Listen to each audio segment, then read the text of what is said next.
I've missed you.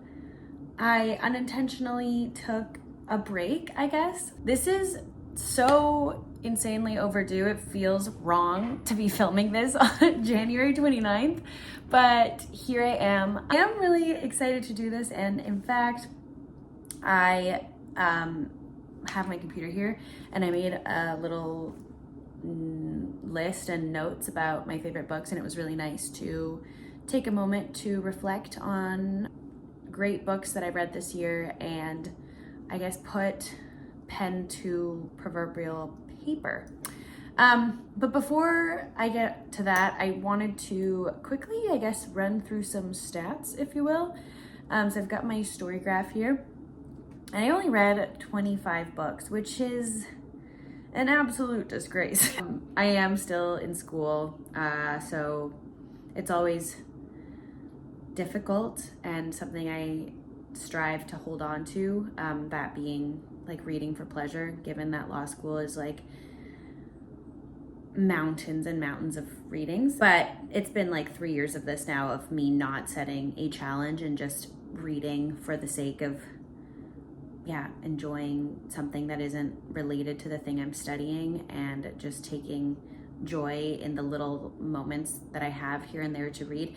Now more so than the first 2 years of school, because that was just a lot more demanding of me, and this third year it's just a lot more manageable. So I just wanted to say I'm going to continue on this vibe of not setting like a reading challenge, just reading for fun and pure enjoyment, and obviously learning, expanding my consciousness, maybe shedding a tear here and there, and accumulating new information and getting to know new characters that like just remain in my psyche, which is just one of the things I just love about reading so much. Okay, so favorite books of 2024. I honestly didn't read that many bad books. Sorry, when I said favorites, I'm like, which were my least favorites? But I had a honestly pretty great reading year, and for that, I'm very grateful. So this list is in no particular order. I think I did it based on what I read last. So that's how we're gonna do it. The first being Intermezzo by the one and only Sally Rooney. I loved every moment of that book, and I think that a big part of my enjoyment was I was just so ready to be immersed in the world of Sally Rooney that I love so much, as well as that book was my reward and the light at the end of the tunnel, in the sense that I saved it for when I was done my first term of my last year of law school. So I was just, I went into it with great anticipation and just overjoyed that the term was over, that I could now have like uninterrupted reading time and just enjoy my break. And I knew that book would be like, the perfect reward, and it 1000% was. There's a deep melancholy and like yearning imbued in the pages, and those are just two themes that I absolutely love to read. Actually, maybe I should say, we all know the premise of the book, but I just quickly will say that the book is about two brothers that are about 10 years apart. Ivan is 22 and Peter is 32. Peter is a lawyer. Ivan has just graduated university. He is like a chess prodigy, did like computer science, I think, in undergrad. I'm blanking right now. And they are both experiencing grief and grappling with the death of their father from cancer. And following the months after the father's death, they encounter or like start relationships, or I guess we're introduced to the romantic relationships and the women around in their lives, and the dynamics between the brothers, as well as their dynamics with the respective important people in their lives. And the book is structured in perspectives coming from Ivan, Peter, as well as the woman in the book.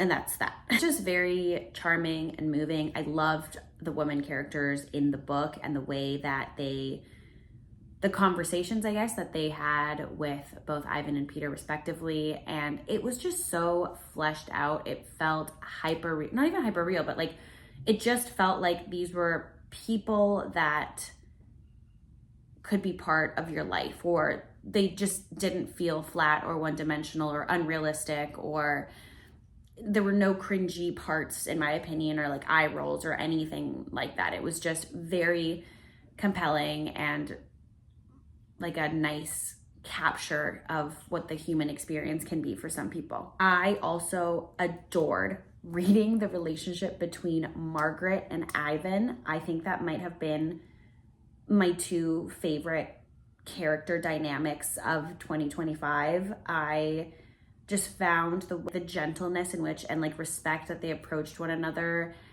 and the like, as like lame and bland as it sounds, just like hearing two people be nice and considerate to one another, and like being communicative, which is so anti-Rooney, but like just being very communicative and gentle, and but coming from like a place of security and respect. And I don't mean that both characters obviously were dealing with their respective like insecurities and concerns around the relationship, as well as what they were facing internally, irrespective of their romance. But they just navigated that complex dynamic so well, and just speaks to how good Rooney is in like highlighting nuance and some humans' brains. Speaking of like what's going on in humans' brains, I think from the slight like criticism that I have read, although I've tried to stay away because I don't want it to be messing with like my own POV, but I did read somewhere that people took issue with the chapters pertaining to Peter, because it was very much like stream of consciousness, like just like rando thoughts and mixed in with like actual dialogue. But I freaking loved it. Like I don't need a book to be easy. Like I can parse out and make sense of like what I'm consuming. That didn't bother me at all. Again, it just felt like realistic of like what is happening in our interior worlds, and what we choose to convey, or how we choose to convey our interior world to those around us. So I really liked it. Anyways, that book just made me feel all the feels. I deeply enjoyed the ride. It was perfect. Like it was so good. Loved it. Okay, then switching gears, because completely different vibe. My other favorite, which will come as no surprise because I talked about it literally in my last video, was Liars. It was so compulsive, and I was like so addicted to that book, and I just needed to get through and see like how the story would resolve itself.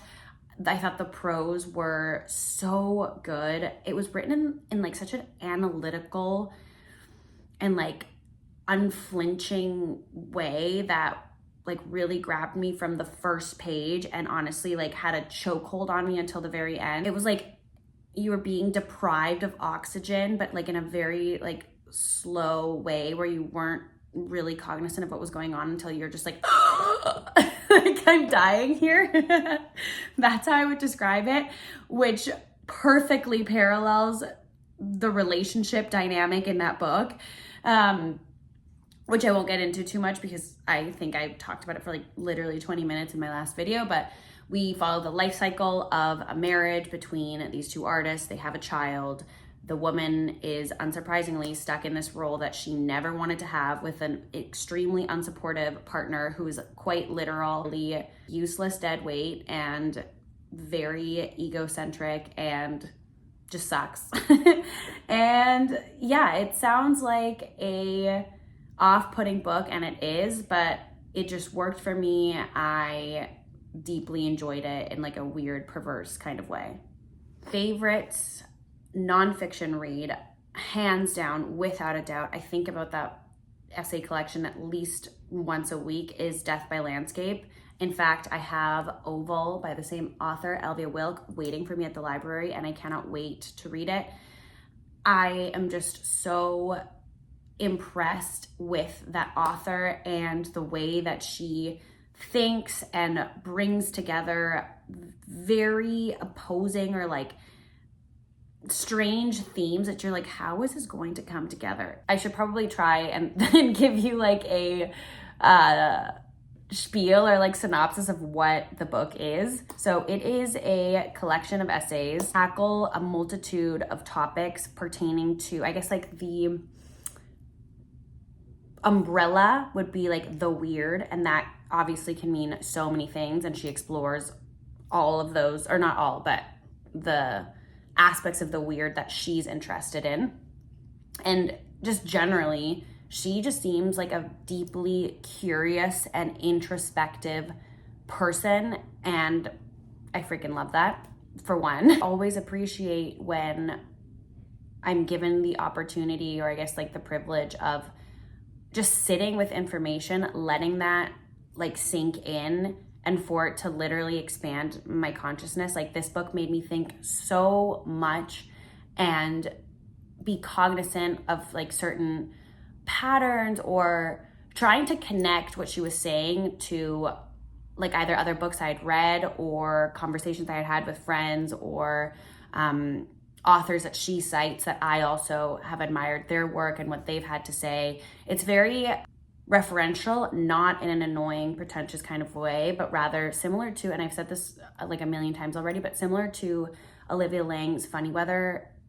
I had a similar experience with Death by Landscape, in the sense that I was so deeply curious and involved in Olivia Wilkes' conversation about a specific, whether it be a author, a like another critical like contemporary thinker, or an artist, whatever it may be. Like, she just sold them to me in a way where I was like, I need to either write down this book, or I need to look this up, or I'm so curious about this like philosophy or way of thinking. And I just really appreciate that, because oftentimes I'm reading something from an author that I personally admire, and they're talking about somebody else, and I'm like, I honestly couldn't care less. Like, I'm so sorry. Obviously, I'm respectful of this work, but like, it's just not grabbing me in the way that I would have hoped, or that other books such as this one and Funny Weather have done for me successfully. And that's just a great feeling, because you feel like through them you are learning and acquiring more information, or like more interesting people that you have yet to discover and read about. And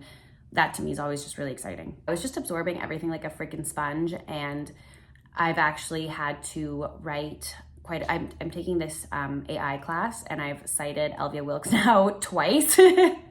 And I'm also taking this video gaming law, and I'm talking about LARPing, which I had no idea what the heck that was until reading Death by Landscape. So again, just having those opportunities to connect what she's talked about to my own life has just been super cool. And I just adore that book. It's so, so good. It's actually a good segue, speaking of the weird, because my next favorite is Beautyland. And that was such a, I hate this word, but I'm going to use it, such a quirky book.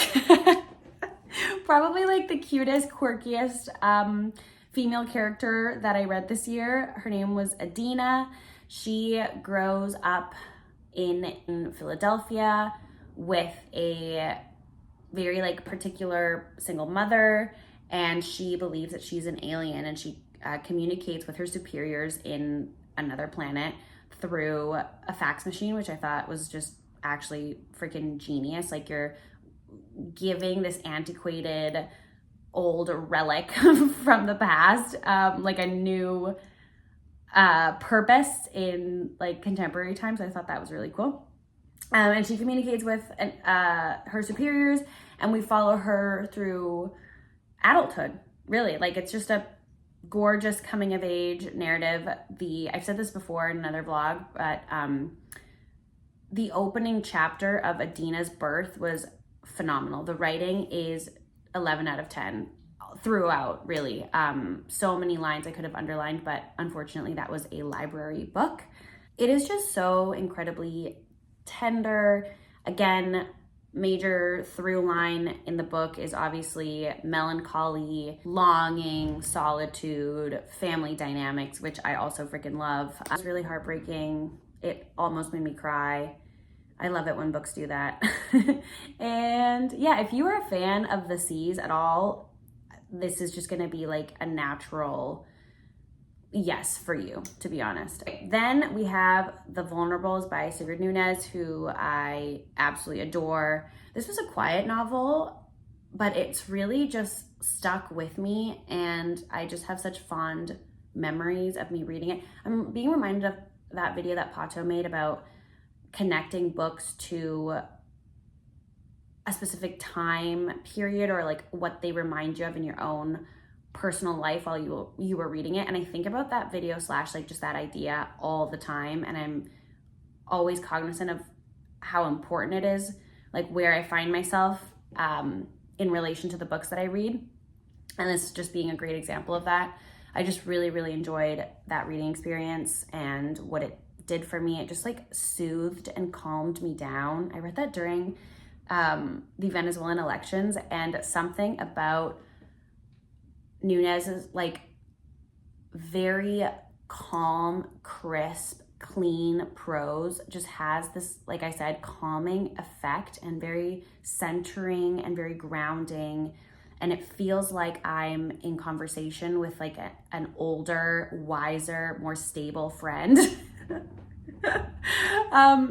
And that book centers around a older writer, and she's experiencing the pandemic in New York, and she moves in to this beautiful apartment to take care of a family friend's bird. But there's also a young, I think like NYU student, some college student that's also staying in the apartment, and there's that dynamic. But don't think like baby girl dynamic.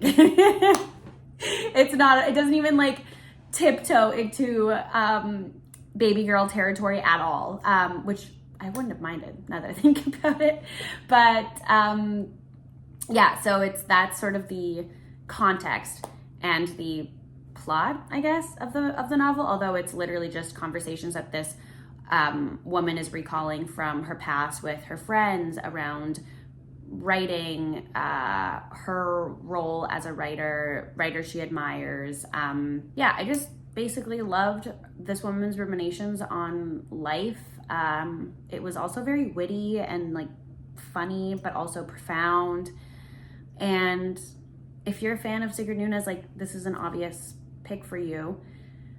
Maybe it wouldn't be my introduction if you've never read her work. I would probably go for The Friend, but I nevertheless thoroughly enjoyed this, and it just has and continues to have a lasting impact on me, and for that I'm grateful. Then we have Coexistence, which is actually I was gonna say the only short story collection that I read, but that is not true. This book was absolutely beautiful, so heartwarming, a little bit sad, melancholic again. I'm sure you can sense a theme. All stories about Indigenous love and connection and familial love, as well as friendship and romantic love, longing, yearning, finding connection. Billy Ray Belcourt is so good at putting these like tiny little brief and fleeting human moments that are difficult to capture on the page in a way that is so spot on. Yeah, I just love reading like about queer Indigenous love and the way that he touches on themes of colonialism, genocide, struggling to find your place in a landscape that is still so hostile and inhospitable for a lot of Indigenous people living and existing in Canada, while also resisting those labels and centering on stories of, joy, resilience, connection. And it's just absolutely beautiful. Phenomenal reading experience. And also, I mean, I knew I was gonna like it already, but I had the immense privilege of seeing Billy Ray Belcourt speak on several occasions this year prior to reading the book. And in fact, he actually had an event at the bookstore that I was facilitating, so obviously I couldn't run away from him this time. Because if you may recall, I found him so intimidating for some reason. Like, he doesn't actually exude intimidating energy, but I think just because I admire him so much that I was just like so nervous, but obviously like I'm the bookseller, so I have to like say hello to the author that's gonna be having an event at said store that I work at.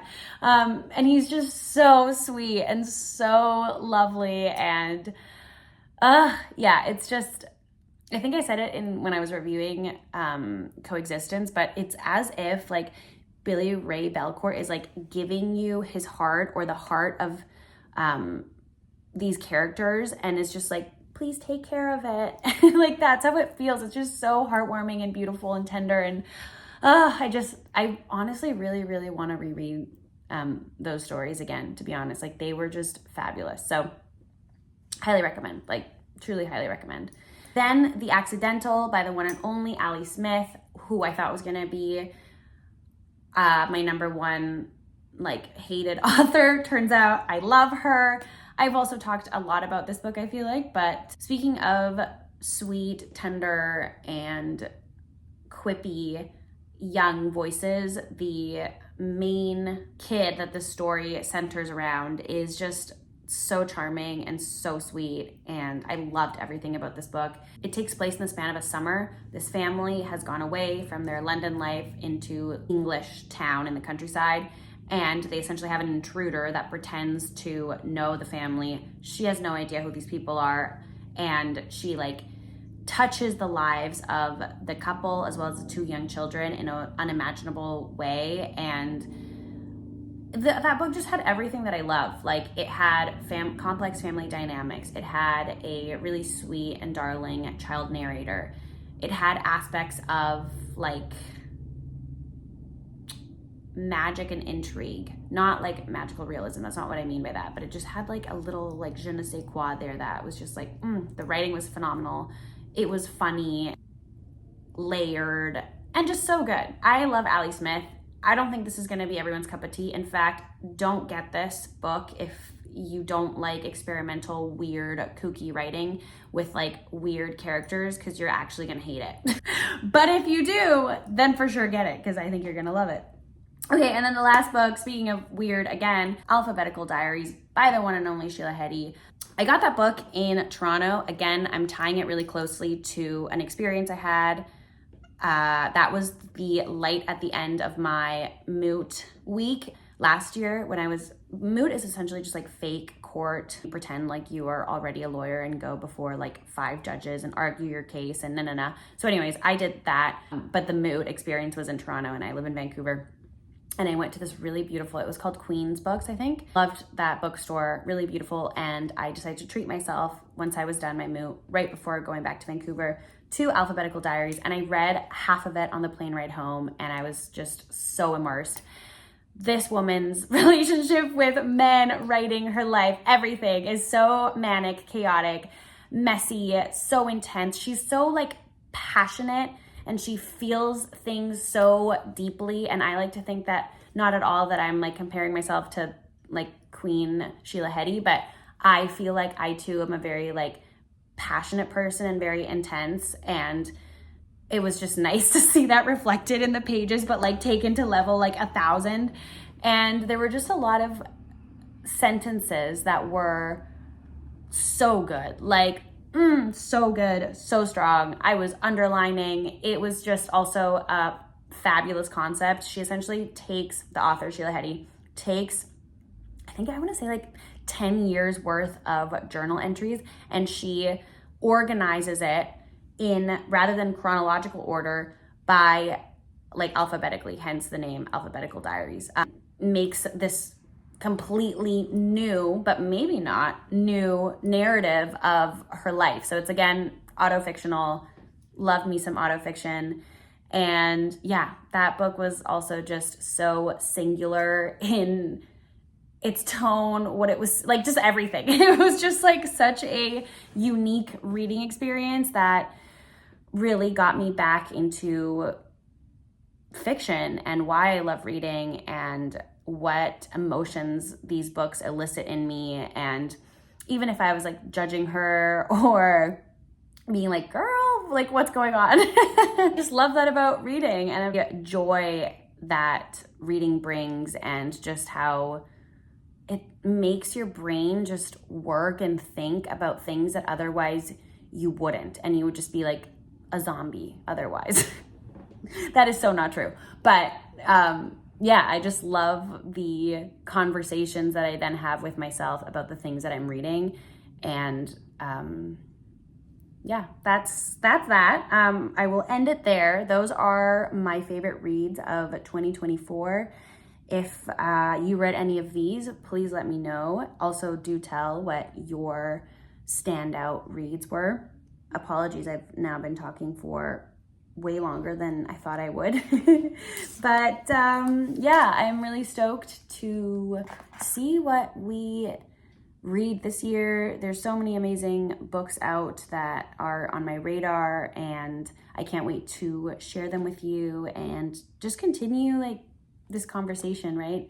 That I've said on many occasions, but that just feels really lovely to have a community, even if it's not in like my immediate surroundings. I still feel like this is a community and an important one nonetheless. So thank you so much for watching, sending all the love, and I hope we see each other sooner rather than later. So, mwah, bye.